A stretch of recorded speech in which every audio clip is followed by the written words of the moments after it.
क्या आपकी मेहनत का फल नहीं मिल रहा? क्या बिना वजह मानसिक तनाव बढ़ गया है? क्या रिश्तों, करियर और पैसों में लगातार बाधाएं आ रही हैं? तो हो सकता है आप शनि की साढ़े साती से गुजर रहे हो। लेकिन रुकिए, जिसे लोग जीवन का सबसे कठिन समय मानते हैं, वही समय किसी इंसान को राजा भी बना सकता है। आज हम जानेंगे कि साढ़े साती वास्तव में क्या है, यह क्यों आती है और इसमें ऐसा क्या करें कि शनिदेव स्वयं आपके भाग्य के द्वार खोल दें।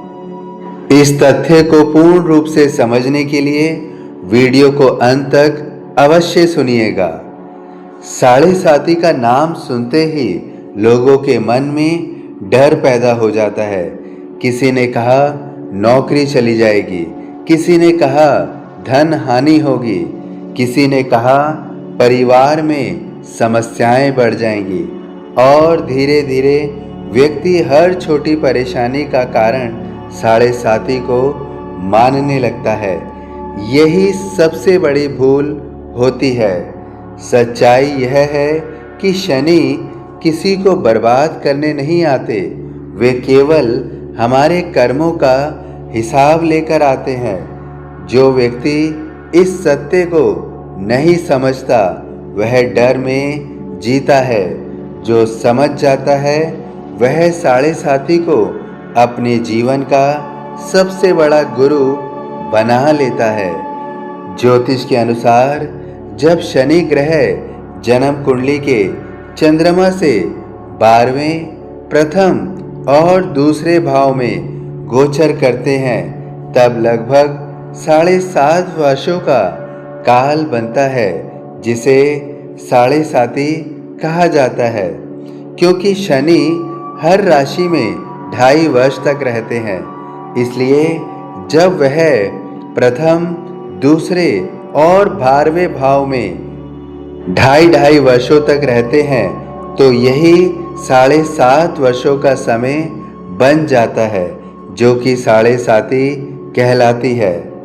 जन्म कुंडली में जहां पर भी चंद्रमा विराजित हैं, उस भाव को हम प्रथम भाव मानेंगे और उससे अगला भाव दूसरा भाव और उससे पिछला भाव 12वां भाव।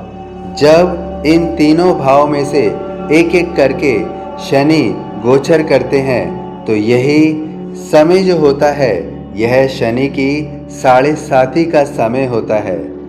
शनि न्याय के देवता हैं।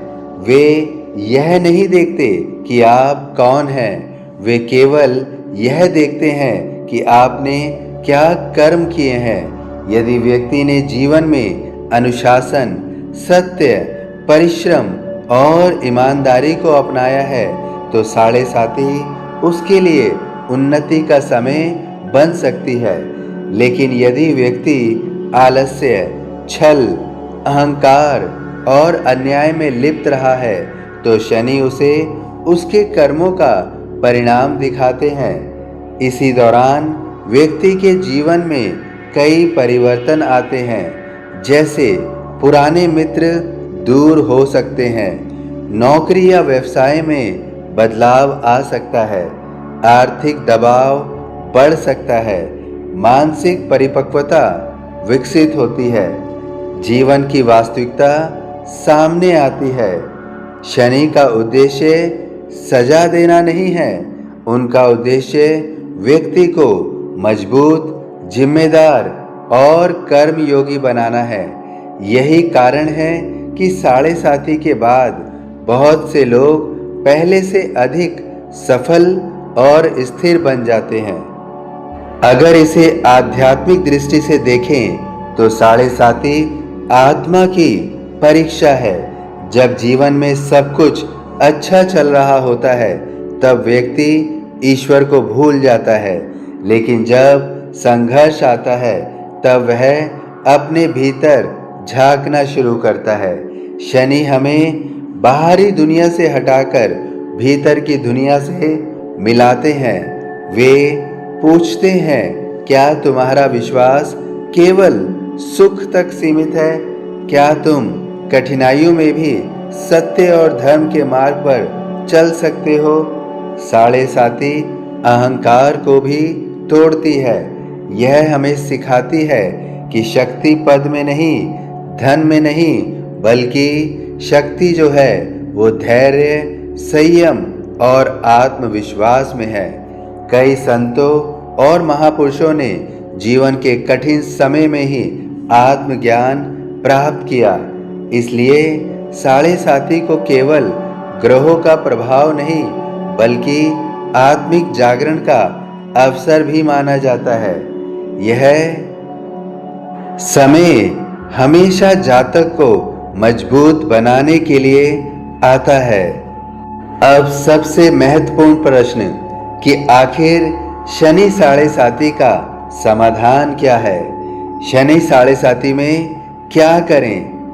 पहला काम, कर्मों को शुद्ध करें। शनि कर्म के देवता हैं। झूठ, धोखा, अन्याय और आलस्य से दूरी बनाएं। धैर्य, संयम रखकर अच्छे कर्मों को अपने जीवन में उतारें। दूसरा नियम, नियमित श्रम करें। किसी भी कार्य को पूरी ईमानदारी और जिम्मेदारी से करें, क्योंकि शनि मेहनत का सम्मान करते हैं। इसलिए नियमित रूप से श्रम करें, मेहनत करें और आलस्य का पूर्ण रूप से त्याग करें। तीसरा नियम, शनिवार को सेवा करें। गरीब, वृद्ध, मजदूर और ज़रूरतमंद लोगों की सहायता सदैव करें, लेकिन शनिवार को अवश्य करें। चौथा नियम, हनुमान जी की उपासना करें।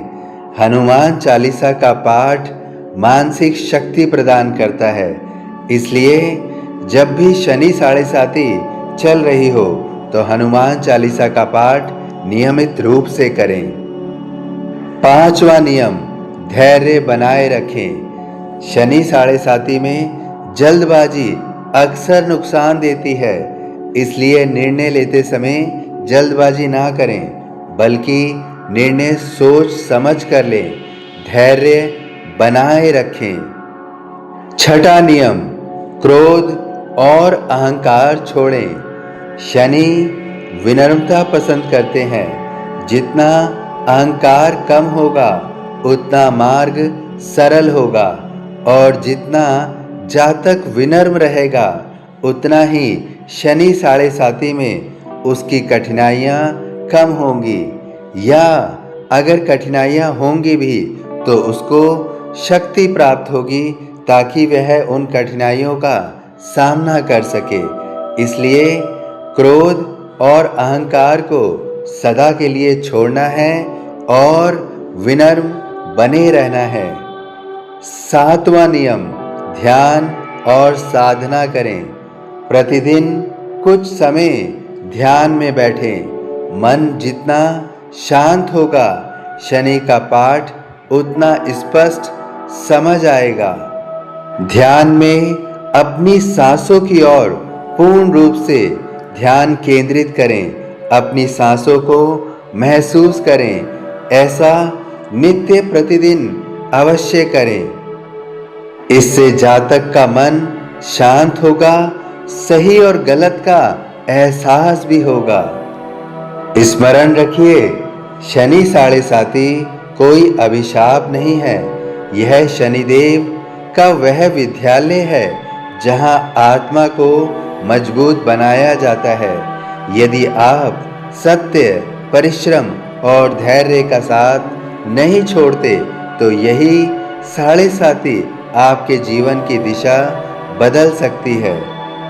यदि आप इन विचारों से सहमत हैं तो कमेंट में लिखिए, मैं इन नियमों को अपनाकर स्वयं में बदलाव अवश्य करूंगा। मेरा ज्योतिष प्रेमियों से विनम्र निवेदन है कि यदि आप ज्योतिष और आध्यात्मिकता से जुड़े ऐसे ही गहरे रहस्यों को जानना चाहते हैं तो चैनल को सब्सक्राइब तुरंत कीजिए और यदि वीडियो पसंद आया है तो वीडियो को लाइक कीजिए और अन्य ज्योतिष प्रेमियों के साथ अवश्य साझा करिए। जय शनिदेव।